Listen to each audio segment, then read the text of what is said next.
My name is Mary Frates. I am the Assistant Director of Ultrasound in the Department of Radiology at Brigham and Women's Hospital in Boston. And I will be speaking to you today on diagnostic renal ultrasound. And I've divided this talk into two sections. The first section will be hydronephrosis, and followed the second section with renal masses. When we look at hydronephrosis with ultrasound, it's important that we differentiate hydronephrosis or dilatation of the collecting system from parapelvic cysts. We also need to look at the hydronephrotic portion of the kidney for visible debris or clot in the fluid. We then make an attempt to follow the ureter down to the bladder, looking for the point of obstruction or the source of the hydronephrosis. We can use color Doppler to look for ureteral jets, which helps us determine whether we have a partial obstruction or a complete obstruction of that ureter. And then we should consider whether pulse Doppler of the kidney, or RIs, will be useful in this particular patient. So get started with an example of a patient who came in at 30 weeks pregnant, and this woman had a fever, pyuria, and an elevated peripheral white cell count. And you can see on the image here that we have moderate to severe hydronephrosis. But in addition to the hydronephrosis, you can see echoes in the background of the collecting system, and even a debris fluid level here in this dilated calyx, and another debris fluid level here in this dilated calyx. Well, she was taken to the operating room and a stent was placed overnight, and the sonographer who was asked to image provided these images. And this is the image where she's pointing to what she felt was the stent seen here in the kidney. But I want you to appreciate that this is not the stent. It's not echogenic enough, it's not shadowing, and in addition, you still have a dilated collecting system full of debris. You don't see the anechoic portion because she's taken the picture through the part of the collecting system that has debris in it. So we did bring her back down to the department the next morning, and you can see that the stent was certainly well placed in the bladder. Notice all of the debris in the urine that's in the bladder, but here's the stent here, so that's fine. But when we look at the ureter, we can see the big distended ureter here running down the right flank, and inside the ureter, the curl of the ureteral stent. And the stent had gone into the ureter here and looped around to be stuck in the distal ureter. Still had hydroureter and still had hydronephrosis.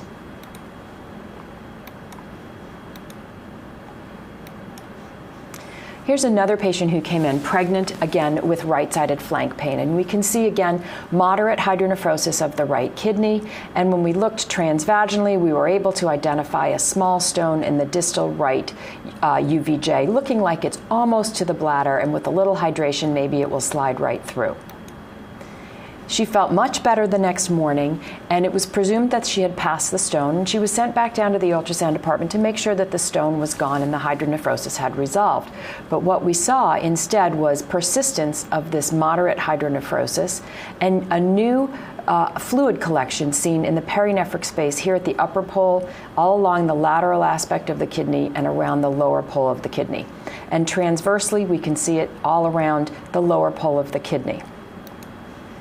Indeed, when we follow that ureter down, all the way down to the bladder, we can see that the ureter is still distended, and at the distal UVJ, there's the 9mm stone still right where it was. So what had happened was, this is a ruptured fornix, and the pressure in that collecting system has now been relieved as the urine is now released into the perinephric space, and yet her obstruction has not resolved, and she will need something done about that stone.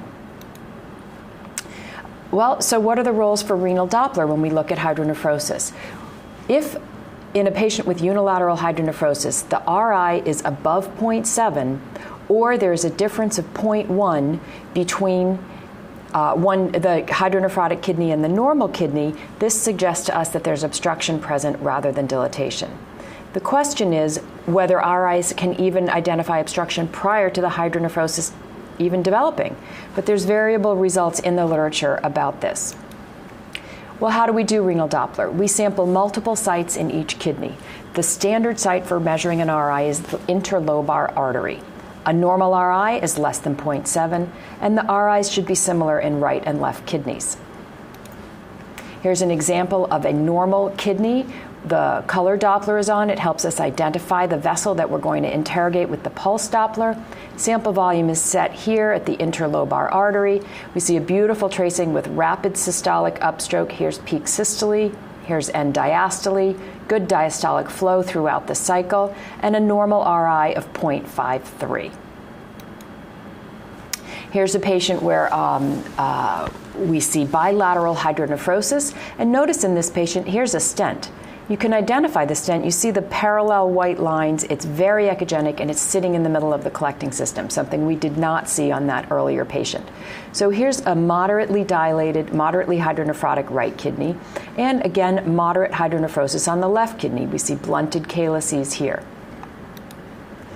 Here's the explanation. This is the post-void image of the bladder. The bladder is massively distended, almost 12 by 10 centimeters. Thick wall, trabeculations. Looking over to the right side, we can see a dilated right ureter. So there's a hydroureter here. There's a piece of the stent seen running up that ureter. And when we looked with color Doppler in the bladder, we were able to see urine coming out the end of the stent. So there was a little jet there. So we know that this patient is not completely obstructed. The stent is patent. So we put RIs on, and when we look at the RI on the right kidney, it's normal at 0.67. RI on the left kidney, normal at 0.64. This implies that this collecting system is dilated or distended, but not obstructed. A Foley catheter was placed in the bladder. The bladder is decompressed. You can see the thick-walled bladder being decompressed here. And look at the kidneys. The kidney hydronephrosis has resolved. The right kidney looks great. Left kidney almost resolved as well. So the hydronephrosis in this kidney was not actually obstructive hydronephrosis. It was dilated collecting system because there was nowhere for the urine to go due to that massively distended bladder. Here's another patient with hydronephrosis, moderate hydronephrosis, blunted calyces. On the transverse image, we can see the explanation, which is there's a mass just medial to the renal pelvis in the midline, along the IVC, para-aortic, and this turned out to be metastatic esophageal cancer. RIs in this patient elevated on the right side with the hydronephrosis at 0.83. This makes sense. This should be an obstructed kidney. It should be under pressure. But look at the left side. Here's the left-sided kidney, no hydronephrosis, elevated RI. This patient had underlying medical renal disease, abnormal RIs in both kidneys. So the elevated RI did not help us determine whether this was dilatation versus obstruction. Because again, just having a dilated renal collecting system does not mean that obstruction is the source. Here's another patient who came in with what looks like maybe some mild hydronephrosis. In this instance, when we turn the color Doppler on, we see that we're actually just looking at a big distended renal vein, and there's absolutely no hydronephrosis going on in this kidney. So this is pseudo-hydronephrosis, and certainly color Doppler is very useful when you think maybe you're just looking at the vessels. One point in one type of patient where Doppler with a dilated collecting system is very useful is patients who are pregnant. Mild to moderate hydronephrosis of pregnancy is extremely common. It is usually on the right side and usually asymptomatic. The etiology for this hydronephrosis is felt to be either mechanical or hormonal or a little bit of both. Either way, this is what it looks like. Here's the right kidney, sagittally. There's mild hydronephrosis on the right side. We measure RIs in this patient. They are completely normal at 0.57. This is hydronephrosis of pregnancy. No treatment necessary. Now, when we have a pregnant patient, it's important to realize that if the left kidney is larger than the right, if the right is severe rather than mild to moderate, if the patient's having acute pain, or if the RI of that kidney is not normal, now we're thinking there may be an obstructive process going on.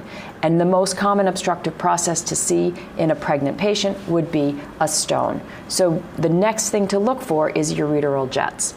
Now, in the third trimester, only 13% of ureters will identify spontaneous jets. So to increase the likelihood of finding a jet, what can be useful is to roll the mom to the right and then back to the left to get the fetal head off the distal ureter, and then you might be able to pick up a ureteral jet. When the fetal head is in the way and obscuring the distal UVJ, then a vaginal vaginal probe to look for a distal UVJ stone can be extremely useful. Here's a patient 25 weeks pregnant who presented with flank pain. And again, we have a normal right kidney.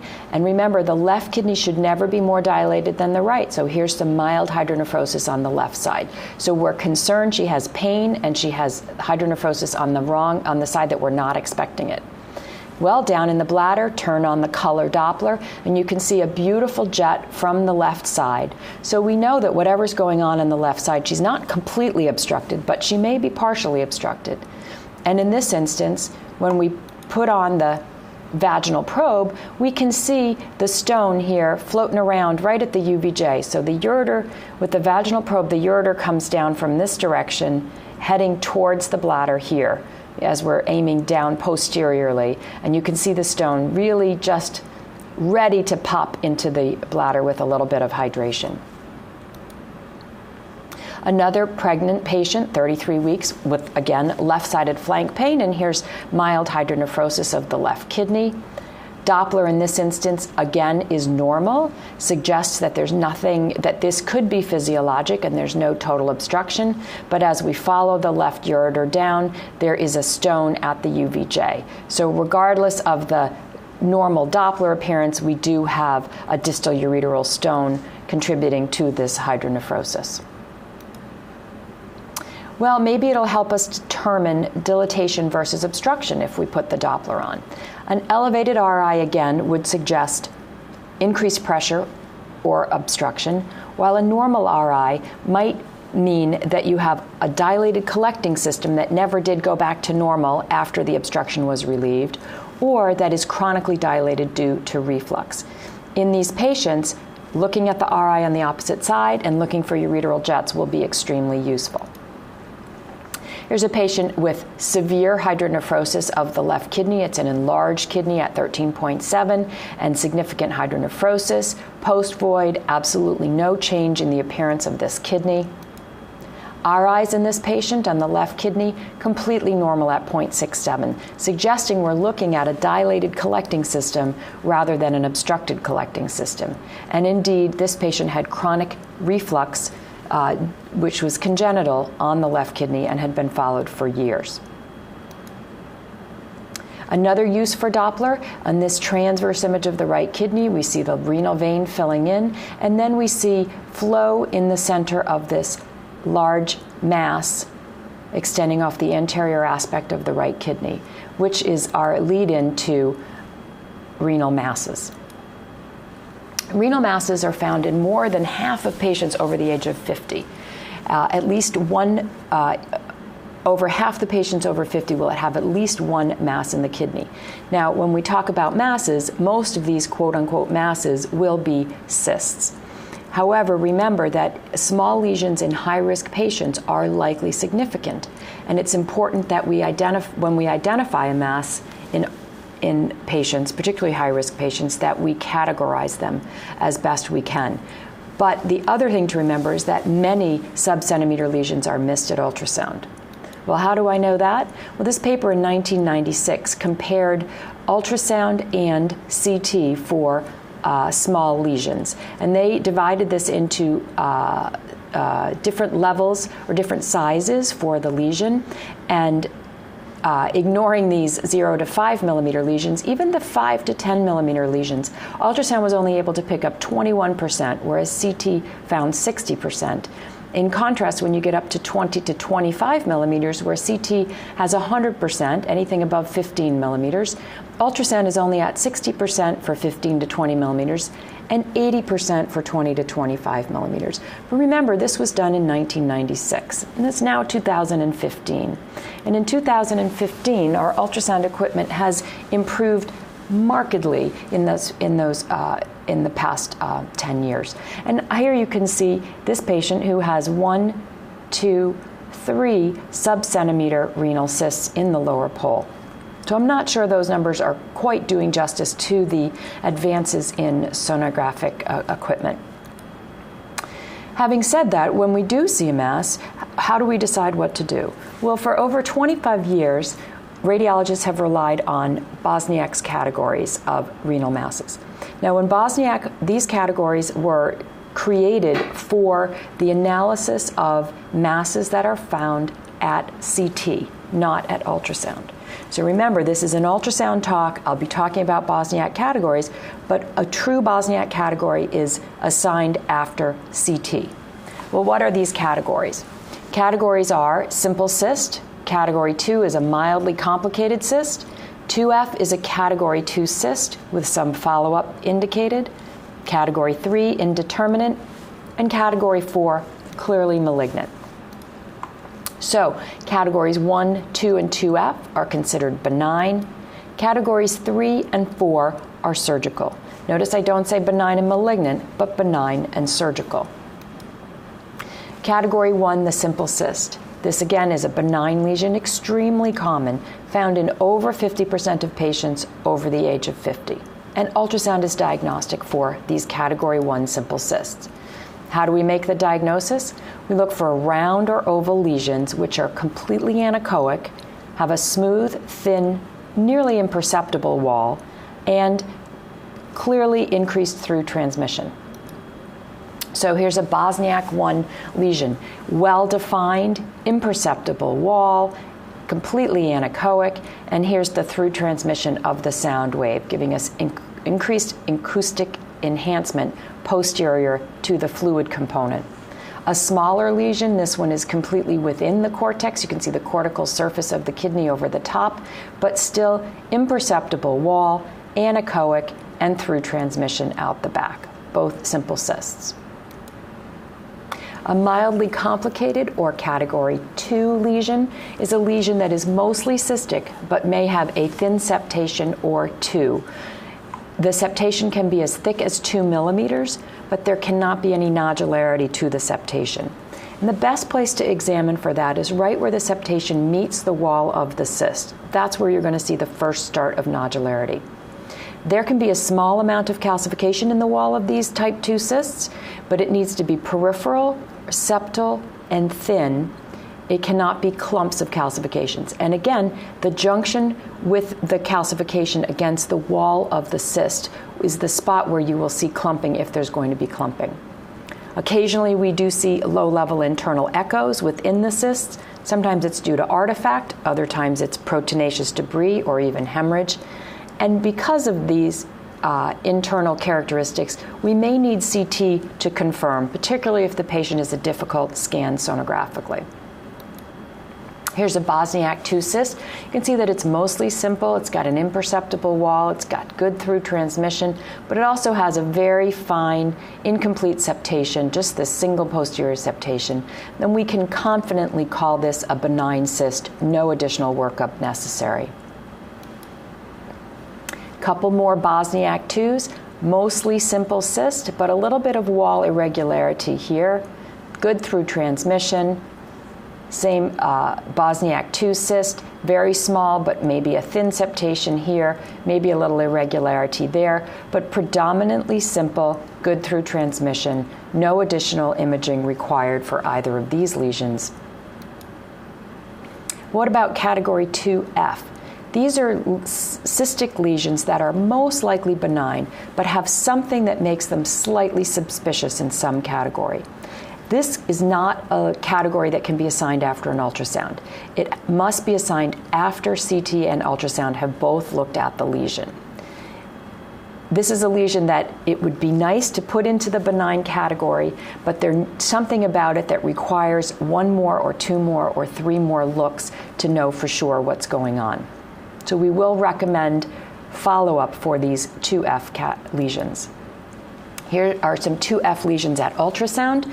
We can see it's a cystic lesion.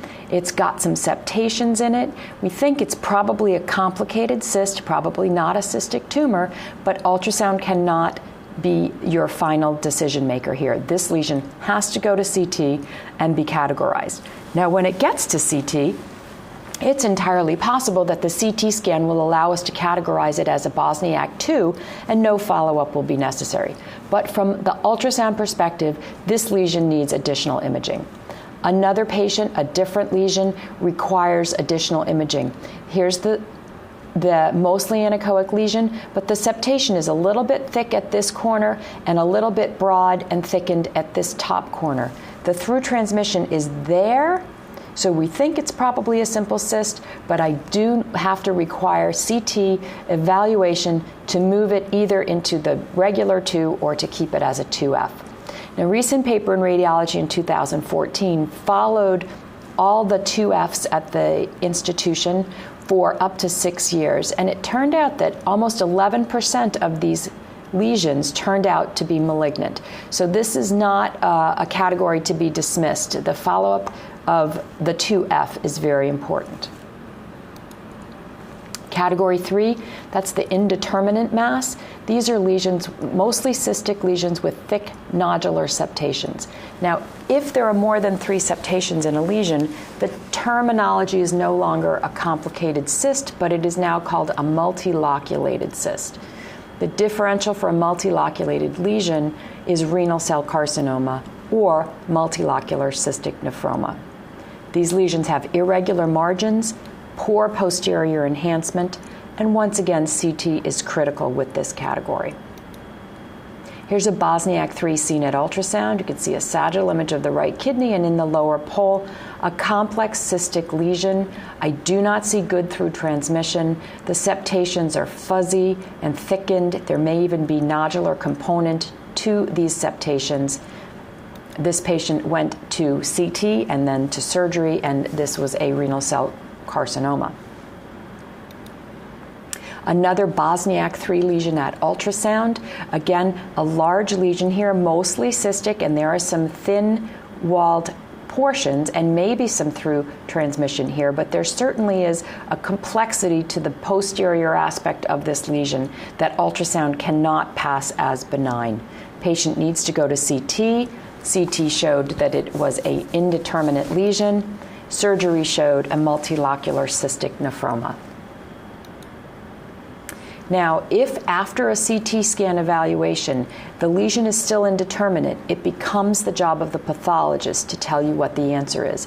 This is either with biopsy or with surgery. When is biopsy useful? Well, in one paper from the MGH in 2003, biopsy and follow-up of category 3 lesions allowed them to avoid open surgery in 39% of those patients. A similar paper, also of 2003 from the Brigham, recommended 3 useful situations for biopsy of an indeterminate lesion. Patients with a known primary, in which you might be considering metastatic disease. Patients in whom the lesion is non-resectable, for example, in a solitary kidney. Or in patients who are not surgical candidates, where potential medical therapies are being considered. Category 4 is the clearly malignant tumor. These are the renal cell carcinomas. This is a solid mass, typically distorting the margins of the kidney. Renal cell carcinomas are typically hypoechoic at ultrasound, but in some reports up to 40% could be echogenic. Calcifications or cystic changes are possible in these mostly solid lesions, and these can be very challenging to evaluate when the masses are small at ultrasound. Here's a classic Bosniak 4. You can see a large solid lesion expanding out the cortical surface and pushing in to the renal sinus. So a space-occupying solid mass, very suspicious sonographically for renal cell carcinoma, and indeed was a cancer. So what is the role of ultrasound when a renal mass is seen? One thing that ultrasound can help with is confirming whether a lesion seen at CT is cystic or solid. Ultrasound can assess the blood flow to the mass and to the surrounding vessels. We can determine when additional imaging is necessary in lesions that are found incidentally, and ultrasound can be used intraoperatively. So here's a patient who was scanned, had a CT scan without contrast material, and on the left kidney we can see this well-defined exophytic lesion, which is isoechoic to the kidney, and the concern was for a solid lesion versus a hyperdense cyst. Here's the corresponding ultrasound, and you can see exophytic from the left ovary with good through transmission, this anechoic lesion with imperceptible walls. Here it is here to show you a little better through transmission in the sagittal plane rather than the transverse plane. So we could quite confidently confirm that yes, indeed, this is as CT describes, a hyperdense cyst, and ultrasound describes a benign category 1 cyst. What about a patient like this? So this patient had a 9-centimeter mass on the right kidney and an additional 4.5-centimeter mass solid lesion on the left kidney. Both of these, Bosniak 4, very worrisome. Additional imaging at the time of the ultrasound, here, this is the inferior vena cava running behind the sagittal right lobe of the liver. And instead of the IVC being anechoic, we can see that it's filled with solid appearing material, and indeed the IVC is expanded at the level of the renal veins. Adding color Doppler shows us that there is still some flow in the IVC, but that there's a large solid appearing component or structure here down at the level of the renal veins. Transverse image now of the right kidney and right renal vein coming into the IVC. We see that the vein is expanded and filled with solid material. The color Doppler does show us that there's a little bit of flow in the middle of the vein. Pulse Doppler right on that flow in the middle of the vein shows arterial flow, low resistance neovascularity, which confirms that there is tumor thrombus in the renal vein rather than bland thrombus.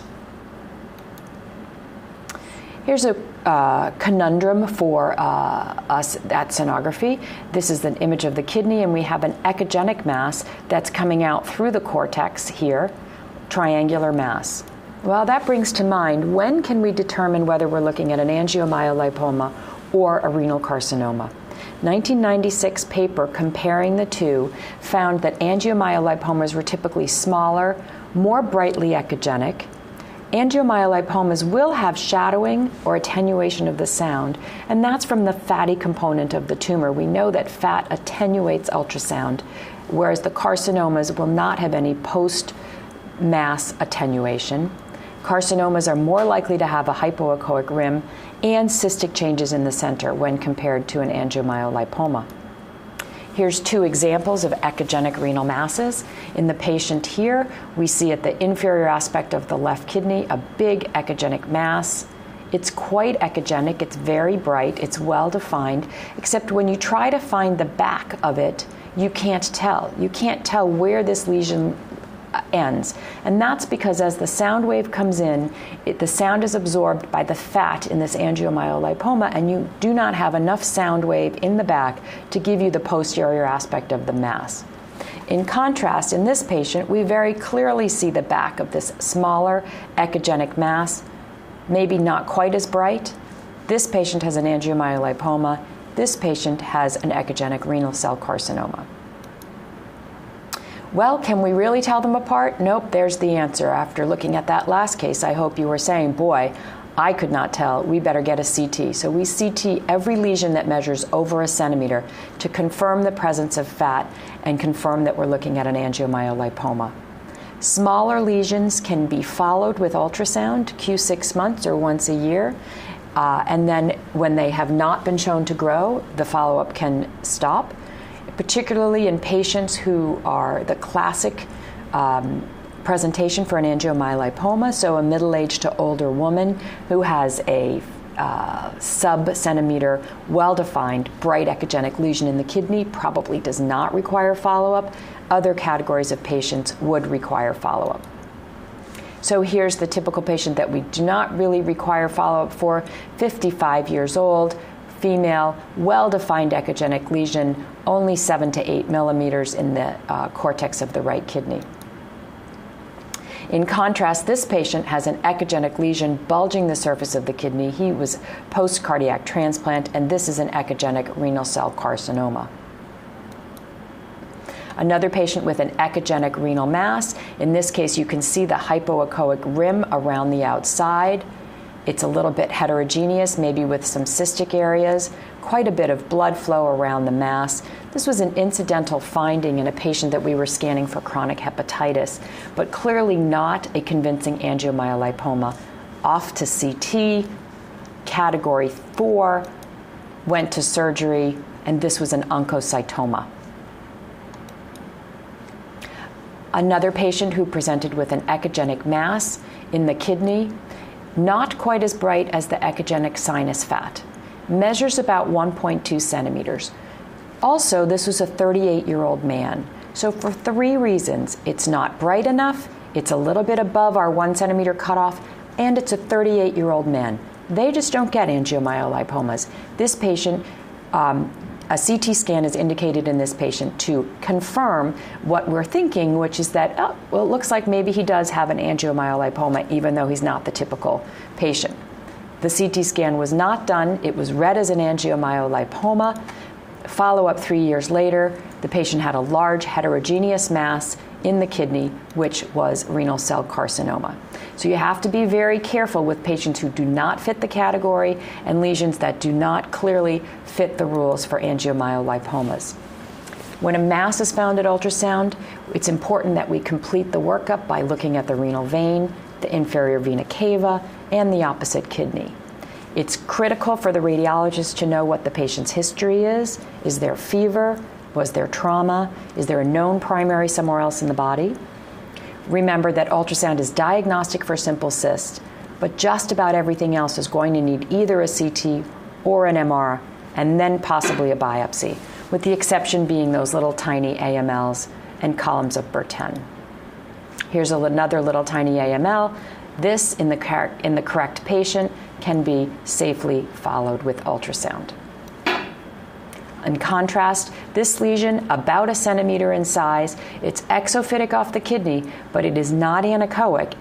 Maybe or maybe not has through transmission, but this is not something we can dismiss at ultrasound. This lesion needs to be either followed with ultrasound until it grows, or CT or MR to further characterize.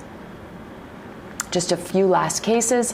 Here's a 32-year-old who came in. A 32-year-old woman, we found this 2.7 centimeter, very subtle lesion in this kidney, pretty isoechoic to the cortex. It's got a little rim around it, so we're not really convinced that this is an angiomyolipoma. It's not bright enough, and it shouldn't have that well-defined rim. And here's the color around the outside at this time. Well, she was sent for a CT, did not undergo the CT, was lost to follow-up, came back into care 14 months later. She's now 29 weeks pregnant, and repeat imaging shows, again, this slightly hyperechoic mass in the left kidney cortex. And at 29 weeks pregnant, the decision was to wait, and she waited until she was postpartum and had the surgery on this kidney in May of 2005, and this was a metanephric adenoma. Another patient who came in with a history of a left nephrectomy for renal cell carcinoma and a history of breast cancer. Outside MRI suggested that there may be a right kidney mass. It was done to look for metastatic disease to the liver. Took a long time, but eventually we decided that there really is a very subtle echogenic lesion, well defined in this right kidney. I'll show you the transverse clip. It's very hard to know transversely whether that was a real lesion. Here's the color Doppler of the area. A little bit of help showing us this rounded area right here. Again, this is a solitary kidney. It's a very small, very subtle lesion, but it was confirmed with MR and on this ultrasound, and this patient did have surgery, and this was a small renal cell carcinoma. One thing to remember, as this is a different patient, but this is a useful thing that may have been useful in that previous patient, we can come to the operating room and do ultrasound of the kidney. This is an ultrasound with the probe directly on the surface of the kidney to identify this 1 centimeter or just above a centimeter subtle lesion solid lesion within the kidney. You could see the blood flow around it, and this was localization of this small renal cancer to allow a partial nephrectomy with clean margins. So over the past half an hour, I've taken you through hydronephrosis and renal masses, and I thank you very much.